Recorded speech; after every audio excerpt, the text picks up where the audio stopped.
Hello everybody and welcome back to my channel. तो हम पढ़ रहे थे क्लास 8 हिस्ट्री का chapter number 1 how when and where. And आज का जो हमारा टॉपिक है वो है सबसे पहला कि what were the drawbacks of the periodisation done by James mill and second what is colonial. ठीक है, तो सबसे पहले जैसे मैंने प्रीवियस वीडियो में आपको बताया था, आप उसकी लिंक जो है पा सकते हो डिस्क्रिप्शन बॉक्स में, और साथ ही में आपको वो आई बटन के थ्रू भी वो वीडियो की लिंक मिल जाएगी। सबसे पहले मैंने ये बताया था कि जेम्स मिल ने पीरियडाइजेशन किया था हिंदू, मुस्लिम एंड ब्रिटिश में, और वो किया था किस बेसिस पे किया था उसका जो मैंने है आंसर प्रीवियस वीडियो में बता दिया है। तो आज इस वीडियो में ज्यादा समय ना गवाते हुए मैं सिर्फ आपको ये बताऊंगी कि क्या ड्रॉबैक्स थे उस पीरियडाइजेशन के। तो चलिए फिर स्टार्ट करते हैं without any further due. Drawbacks जानने से पहले ये जानिए कि ड्रॉबैक्स क्यों है। कुछ तो क्वेश्चंस दिमाग में आए तभी हम उसको बोल सकते हैं कि ये इसमें लूप होल है या ड्रॉबैक है या फिर कॉन्स है ये इस पर्टिकुलर पीरियडाइजेशन के, ठीक है, या डिसएडवांटेज है। तो सबसे पहले तो जब जेम्स मिल ने पीरियडाइजेशन किया था तब क्या हुआ था, क्वेश्चन क्या राइज होते हैं हमारे दिमाग में कि can we in any case refer to a period as Hindu और मुस्लिम। मैंने आपको कहा था सबसे पहले उस वीडियो में स्टार्टिंग में कि क्या आपको लगता है कि हम हिंदू, मुस्लिम और ब्रिटिश मतलब मेजरली हिंदू मुस्लिम मतलब रिलीजन के बेसिस पे पीरियडाइज कर सकते हैं, क्योंकि यहाँ पे तो टाइटल ही है ना, हम टाइटल को पढ़ के ही तो वो होता है एकदम कह सकते हैं आई कैचिंग हो गया ना ये कि भाई हिंदू मुस्लिम तो मतलब पूरा उसी पे बेस्ड है। तो मतलब आप ही बताइए कि कोई भी पीरियड को सिर्फ एक रिलीजन के बेसिस पे, और वो भी एक रूलर के रिलीजन के बेसिस पे, क्या हम पीरियडाइज कर सकते हैं उस पर्टिकुलर हिस्ट्री को जो हम पढ़ रहे हैं। मतलब वो जो किंग जो रूल कर रहा था ब्रिटिशर्स के आने से पहले, उसका क्या रिलीजन था, उसके बेसिस पे क्या हम पीरियडाइज कर सकते हैं। तो the answer is no, we can not, definitely not. ठीक है, did not a variety of faiths exist simultaneously in this periods. और एक और क्वेश्चन आता है, चलो ठीक है जेम्स मिल ने पीरियडाइज भी किया, ये दो रिलीजन के बेसिस पे कर दिया, लेकिन क्या तब लोग कोई और फेथ में बिलीव करते नहीं थे? क्या लोगों के पास कोई और रिलीजन ही नहीं था? मतलब सिक्स नहीं थे क्या, और पारसीज नहीं थे क्या, जैन्स, बुद्धिस्ट ये सब नहीं थे क्या? कहाँ गए सभी लोग, गुम हो गए क्या? उनकी लाइफ मैटर नहीं करती, इसका मतलब ये हुआ। क्योंकि जब हम किसी एक पर्टिकुलर चीज को ग्लोरीफाई करते हैं, एक ही चीज पे ध्यान देते हैं, तो हम दूसरी चीजों को निग्लेक्ट कर रहे हैं। आप ये सोचिए कि अगर आपको गिफ्ट मिलता है और सिर्फ आपका ही ध्यान रखा जाएगा, आपके सिबलिंग का ध्यान नहीं रखा जाएगा, तो उसके लाइफ में क्या चल रहा है, मतलब लोगों को उसकी परवाह नहीं है ना, मतलब वो तो यही सोचेगा ना।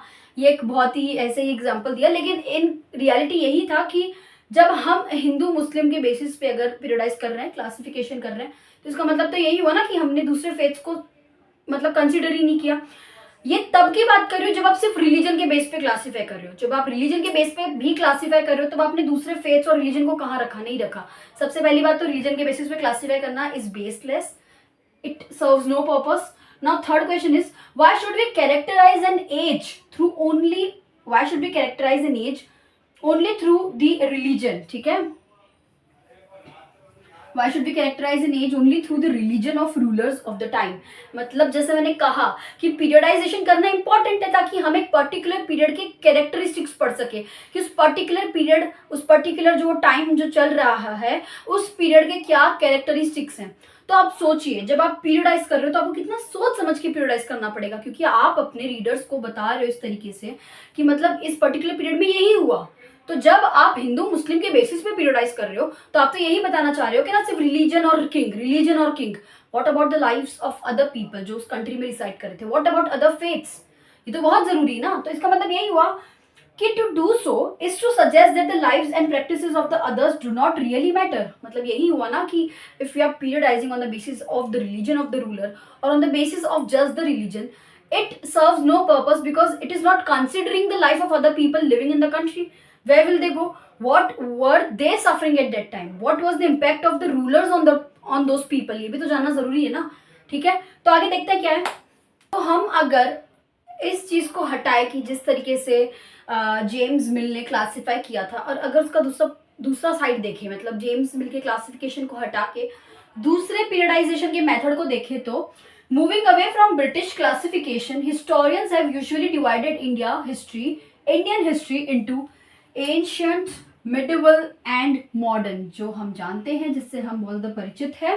ठीक है, this division too has its problem. Now how come this division has its problem? That we will study. But as I told you that ancient, medieval and modern में इंडियन हिस्टोरियंस ने क्लासीफाई किया, और हमने काफ़ी पढ़ा एंशंट में भी, it was more of hunter gatherers, it was more of peasants. Okay, now moving to medieval history, it was of mix, की रूलर्स भी थे, न्यू इन्वेंशंस भी थे, और साथ ही में जब आज जो हम मॉडर्न हिस्ट्री पढ़ रहे हैं, मतलब उसका फर्स्ट चैप्टर, तो हमें थोड़ा थोड़ा पता चल गया कि ब्रिटिशर्स आने वाले हैं, वे वो ऑन द वे हैं।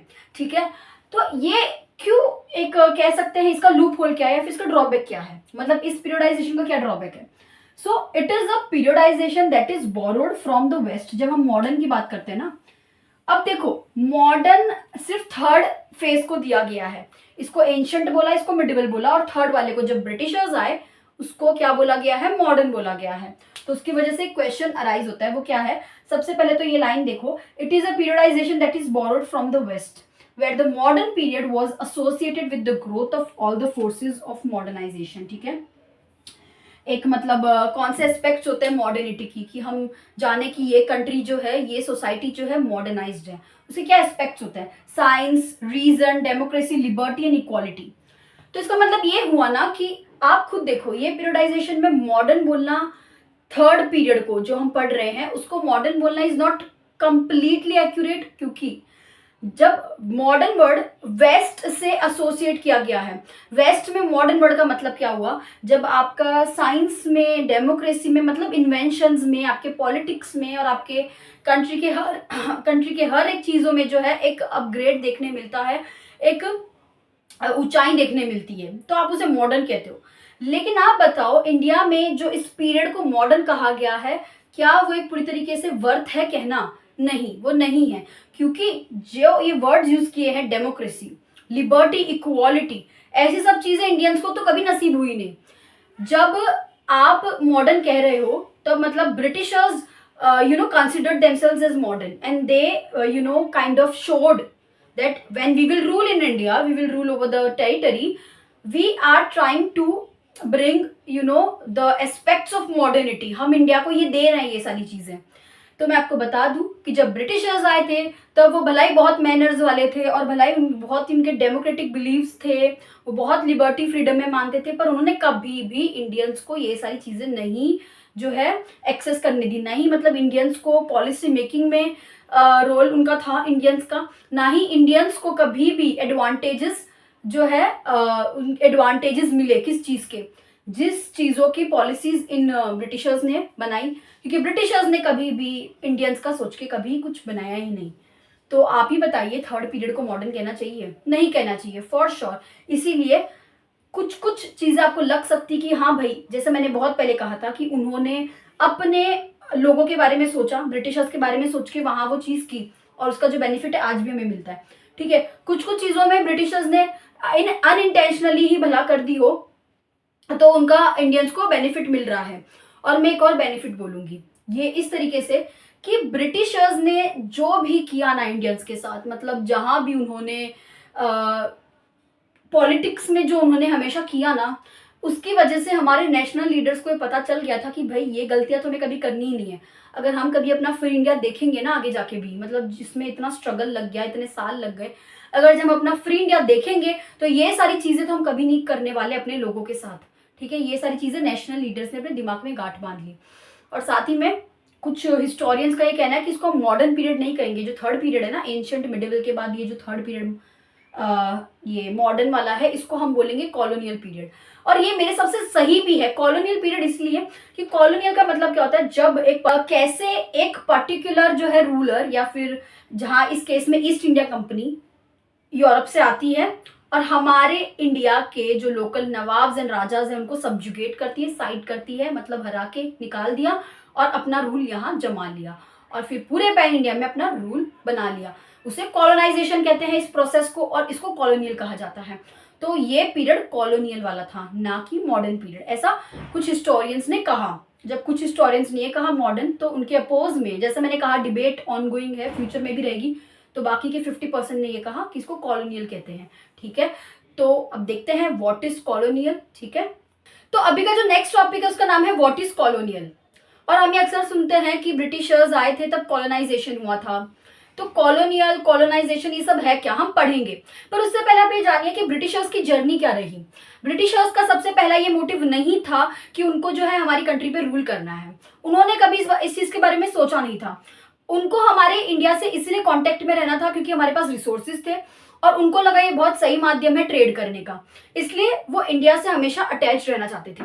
क्योंकि एक तो इंडिया के पास जो है तब इतने रिसोर्सेज थे, और आज भी जो है ना इंडिया को एग्रीकल्चरल कंट्री क्यों बोला जाता है, क्योंकि तब से इंडिया के पास plenty of resources and crops थे। तो उनको लगा कि जो चीज़ हमारे जो है कंट्री में अवेलेबल नहीं है तो वो हम यहाँ से ले जाएंगे और वहाँ हम ज़्यादा दाम में बेचेंगे, तो ये एक बिजनेस हो गया। तो बिजनेस ऐसे किया जाता है ना कि आप जो है एक चीज़ खरीदते हो एक पर्टिकुलर जगह से और उसे आप एक कहते हैं एक हायर अमाउंट में बेचते हो, क्योंकि आपको एक प्रॉफिट अर्न करना है। आप अगर जिस चीज़ में उसे खरीदोगे, जितने पैसों में आप उसे खरीदोगे उस पर्टिकुलर चीज़ को, आप अगर उसे उतने ही रेट में बेचोगे तो आपका प्रॉफिट कहाँ हुआ, तो आप बिजनेस नहीं कर रहे हो, फिर आप पागल बन जाओगे। ठीक है इसमें, क्योंकि आपको अगर आप बिजनेस कर रहे हो तो आपको एक लेवल सोचना पड़ेगा कि नहीं मुझे मेरा कितना प्रॉफिट सेट करना है, मेरा कितना इससे क्या बोलते हैं आगे जो है बिजनेस अच्छा चलेगा, ये सारी चीजें सोचनी पड़ती है। तो ब्रिटिशर्स ने यही देखा कि भाई इंडिया देखो सोने का जो है कह सकते हैं देश है, क्योंकि यहाँ पे क्या नहीं है, यहाँ पे जो है वर्कर्स, ठीक है, आर्टिसंस, ये इतने जो है अपने काम और कारीगरी में इतने परफेक्ट, ठीक है, इनसे हम जो है चीजें ले सकते हैं और वहीं हम जाके अपने देश में ज्यादा दाम में बेच सकते हैं, तो हम तो प्रॉफिट कमाएंगे ना। तो ब्रिटिशर्स ने यही सोचा। बट आप जब सेकेंड चैप्टर पढ़ोगे तो आपको पता चलेगा कि ब्रिटिशर्स ने रूल क्यों करना स्टार्ट किया, उनकी ऐसी क्या सोच रही होगी या उनकी ऐसी क्या जर्नी रही होगी जिन्होंने उन लोगों को आइडिया दिया कि चलो भाई ट्रेड करते करते अब रूल भी करना शुरू कर देते हैं। पर ये ज्यादा डिटेल में आपको सेकंड चैप्टर में पता चलेगा। अभी जो है हम कॉलोनियल का मतलब पढ़ते हैं, ठीक है। तो क्या लिखा है चलो देखते हैं, व्हाट इज कॉलोनियल, ठीक है।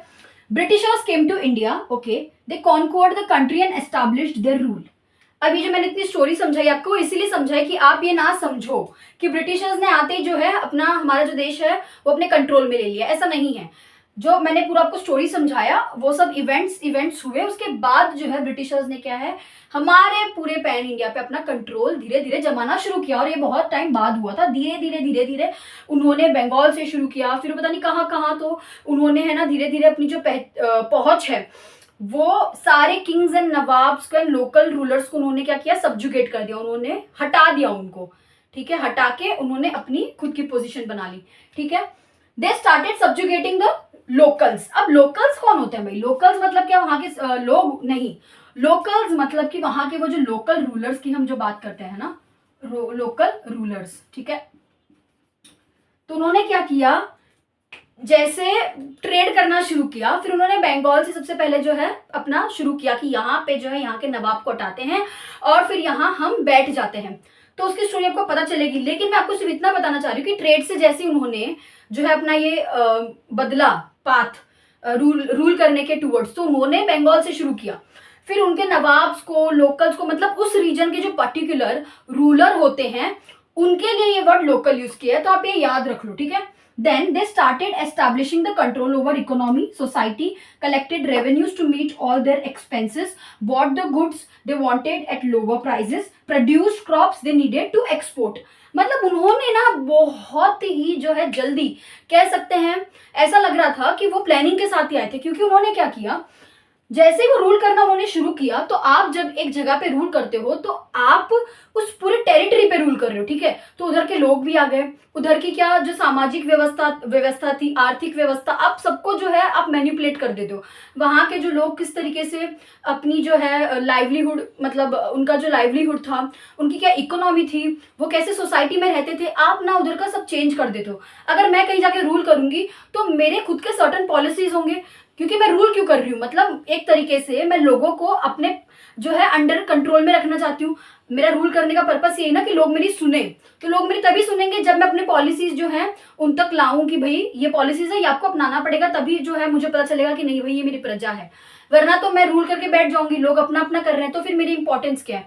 तो ब्रिटिशर्स ना उन्होंने सोच लिया कि भाई अब कंट्रोल कर रहे हैं ना, अब हम रूल करना शुरू कर रहे हैं तो हम अपनी चीजें चलाएंगे, हम अपने जो है तौर तरीके लोगों पर जो थोपेंगे।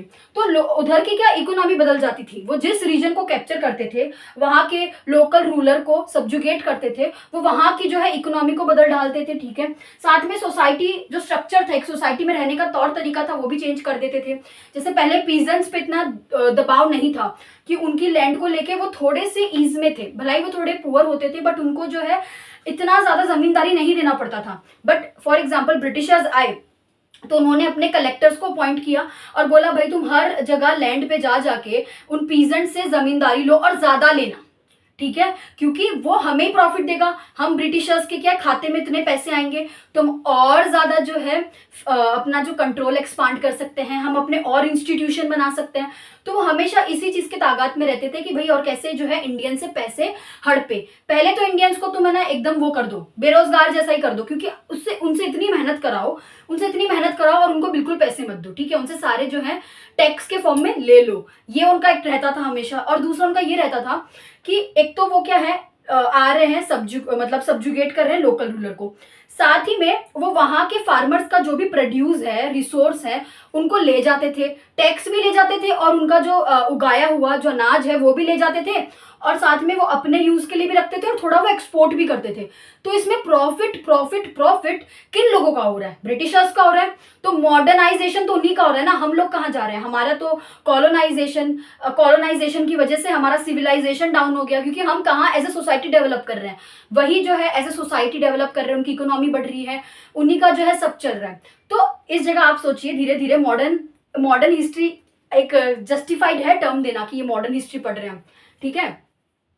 उनके खुद के एक्सपेंसेस जो होते थे और उनकी जो प्लानिंग रहती थी, उन सब के खर्चों के लिए कैसे ना कैसे तो इंडियन से पैसे लेंगे ना वो, ठीक है। They bought the goods they wanted, ठीक है, और वही वो इंडियन से जो है रिसोर्सेज लेते थे, इंडियंस के पैसों से वो जो है वहां से सामान खरीदते थे, और फिर वो जो सामान खरीदते थे उनको वो अपने देश में जाके ज्यादा जो है प्राइस में बेचते थे, ठीक है। और उनको जो जो क्रॉप्स लगते थे कि सिर्फ इंडिया में उगाए जाते हैं और जो है यहाँ पे बहुत प्लेंटिव अमाउंट में हम से पा सकते हैं इंडिया में, तो उतना जो है फार्मर से जबरदस्ती उगवाते थे और फिर वो सारा अपने पास रख लेते थे, और बहुत ही कम अमाउंट जो होता था वो फार्मर के पास जाता था। तो सोचो ना, फार्मर के पास पैसे बचे ना क्रॉप्स बचे, तो फार्मर्स की हालत तो इतनी खराब थी ना, इतनी खराब थी। और आज भी बेचारे फार्मर्स को ना कहीं बहुत प्रॉब्लम झेलनी पड़ती है। तो सबसे पहले तो हमें हमेशा फार्मर्स की सोचनी चाहिए कि उनका स्ट्रगल तो बेचारों का तब से आज तक कभी खत्म ही नहीं हुआ, उनको तब भी इतनी दिक्कत होती थी और आज भी जो है फार्मर्स कितना सुसाइड करते हैं। क्या रीजंस हो सकते हैं उनके सुसाइड के? आप मुझे कमेंट सेक्शन में बताओ कि आपके समझ से फार्मर्स को आज क्या प्रॉब्लम्स होती है। तो यहाँ पे एक और पॉइंट है कि Britishers also bought changes in values, taste, customs and practices. तो ब्रिटिशर्स ने जो है हमारे इकोनॉमिक्स, हमारी सोसाइटी और हमारे पॉलिटिक्स को तो बहुत काफ़ी मैनिपुलेट किया और बहुत चेंज भी किया कई हद तक, मतलब पूरा ही बदल दिया। उसके अलावा उन्होंने जो है हमारे तौर तरीके रहने के भी बदलना शुरू कर दिया। उनको लगता था कि इंडिया जो है सिविलाइज्ड ही नहीं है, जैसे जेम्स मिल ने कहा कि इंडिया जो है उनमें मैनर्स नहीं है, तो ये जो सिविलाइजेशन है, मैनरिज्म है, ये सब हमें सिर्फ ब्रिटिशर्स ही सिखा सकते हैं। तो ब्रिटिशर्स ने भी यही माना कि नहीं, हम अब इंडिया को ना एजुकेट करेंगे, हम अपनी तरीके से उनको जो है रहना सिखाएंगे, तो इससे उनको भी प्रॉफिट होगा। तो आप ही समझिए, एक जो इंसान की आप स्थिति पूरी बदल देते हो ना, खाने पीने को कुछ उनके पास अच्छा बचता है, रहता है, घर वर ढंग से जो है, वहां की मतलब आधी जनता जो है गरीबी में जी रही है। आप ये सोचो, उसके ऊपर से आप उन्हें और इस तरीके से टॉर्चर कर रहे हो उनकी पर्सनल लाइफ में इंटरफेयर करके कि नहीं भाई अब तुम रहना भी बदल दो, तुम ऐसे नहीं रहोगे, अपनी मर्जी से नहीं रहोगे। तो एक तरीके से कितना टॉर्चर है ये। आप लोगों का कहाँ अच्छा कर रहे हो, उसमें आपने उसकी पूरी लाइफ जो है तहस नहस कर दी, ठीक है। साथ ही में व्हेन द सब्जुकेशन, अब यहाँ पे देखिए बहुत इंपॉर्टेंट है, when the subjugation of one country by another leads to these kind of political, economic, social and cultural changes, we refer to the process as colonization। जब एग्जाम में आपसे पूछा जाए कि colonization का डेफिनेशन क्या है, तो आपको पूरा ये जो मैंने प्रोसेस समझाया ना दोनों बार, मतलब पहले एक स्लाइड में और अभी जो ये आपको मैं समझा रही हूँ, उसमें यही लिखा है पूरे प्रोसेस के बारे में कि जब जो है एक कंट्री, ठीक है, दूसरे कंट्री में आके सब्जुगेट करती है, मतलब हटाती है वहां के रूलर्स को और खुद आके उस जगह पे बैठ जाती है, और उससे वो क्या करती है, ठीक है, उससे वो क्या करती है, उधर का पॉलिटिक्स, वहाँ का इकोनॉमिक्स, सोशल, कल्चरल, वो भी चेंज पूरा कर देती है। क्योंकि जैसे कहा कि एक जब ब्रिटिशर्स अपने कंट्री से आए, उन्होंने हमारी कंट्री को टारगेट किया, तो उन्होंने सब्जुगेशन किया। ठीक है, वो आए प्लानिंग के साथ और उन्होंने क्या किया, रूलर्स को हटा दिया। ठीक है, जगह से हटाया और वो खुद उस जगह पे आके बैठ गए। फिर जैसे वो रूलर रूल करता था इतने सालों से, उन्होंने उस सबको चेंज कर दिया। क्या चेंज किया, पॉलिटिक्स, इकोनॉमिक्स और सोशल और कल्चर भी काफी तरीके से चेंज कर दिया। यहाँ मैं जो बात कर रही हूँ ना कल्चर ये वाली चीज की, ठीक है। And we refer to this process as colonisation, इस पूरे प्रोसेस को, कि वहां से वो एक कंट्री दूसरे कंट्री में से कोई एक आता है, ठीक है, ईस्ट इंडिया कंपनी, ठीक है, ब्रिटिशर्स आए, उन्होंने कैसे हमारे कंट्री के धीरे धीरे अलग अलग रीजन्स में जो है लोकल रूलर्स को, नवाब्स को, मुगल्स को, किंग्स को, सबको हटाया और अपना जो है एक वो बना लिया, एक हक जमा लिया कि नहीं ये रीजन हमारा है, हम इसको चेंज करके रहेंगे। तो उसी को पूरे को कॉलोनाइजेशन कहते हैं। ठीक है, इसीलिए जब आधे हिस्टोरियंस ये बोलते हैं कि हम मॉडर्न हिस्ट्री नहीं बोलेंगे, हम कॉलोनियल हिस्ट्री बोलेंगे, क्योंकि इस टाइम पे कॉलोनाइजेशन हुआ था। ठीक है, और साथ ही में एक और चीज याद रखना, हमारे टेक्स्ट बुक का नाम आर पास्ट है, ना कि आर पास्ट। वो इसीलिए क्योंकि हमारे कंट्री में जैसे आज भी इतनी डाइवर्सिटी, वैसे तब भी थी, और तब अलग अलग लोग रहते थे। कुछ पे ज्यादा बुरा प्रभाव हुआ, कुछ पे कम प्रभाव हुआ, कुछ की लाइफ में जो है मेजर चेंज आया, कुछ की में नहीं आया। तो ये सारी जो चीजें हुई, ठीक है, वो सबके लाइफ में अलग अलग तरीके से हुई। तो ये हमारा जानना जरूरी है कि सब पे जो है डिफरेंट डिफरेंट तरीके से इम्पैक्ट हुआ। अब कुछ जो इंडियंस थे वो तो ब्रिटिशर्स के लिए काम करते ही थे, ठीक है, तो उनको तो अच्छा घर, अच्छा खाना, रहना सब मिलता था। और वो क्यों काम करते थे उनके लिए, क्योंकि उनको लगा कि नहीं हमारी जो है जिंदगी थोड़ी सुधर जाएगी, ठीक है, हम भी है जो इस टॉर्चर में रह जाएंगे। पर कुछ लोग ये भी देखते थे कि कुछ लोगों में एक पेट्रियोटिज्म की फीलिंग होती है ना, कि नहीं भाई हमारे देश पे बात आए तो हमारी जान जाए, पर हम उनके जो है कंट्रोल में बिल्कुल ना आए। ठीक है, तो वो लोग बिल्कुल भी ये मानेंगे नहीं कि हम उनके कुछ भी उनके रिलेटेड काम करें। बट कुछ इंडियंस करते ही थे और उनको काफी पैसे भी मिलते थे। तो उनकी लाइफ में क्या इन्फ्लुएंस रहा, फिर दूसरे पीजेंट्स की लाइफ में क्या इन्फ्लुएंस रहा, विमेन के, चिल्ड्रन के, हर किसी की लाइफ में अलग अलग इन्फ्लुएंस रहा। इसीलिए जो है बुक का नाम है आर पास्ट, ना कि आर पास्ट। ओके, तो चलिए फिर मिलते हैं नेक्स्ट वीडियो लेक्चर में, और टॉपिक है हाउ डू वी नो। अगले वीडियो लेक्चर में इसी के साथ हम पढ़ेंगे, और आप जाके मेरी वीडियोस को देख सकते हैं आई बटन के थ्रू भी और लिंक्स के थ्रू भी। तब तक के लिए बाय।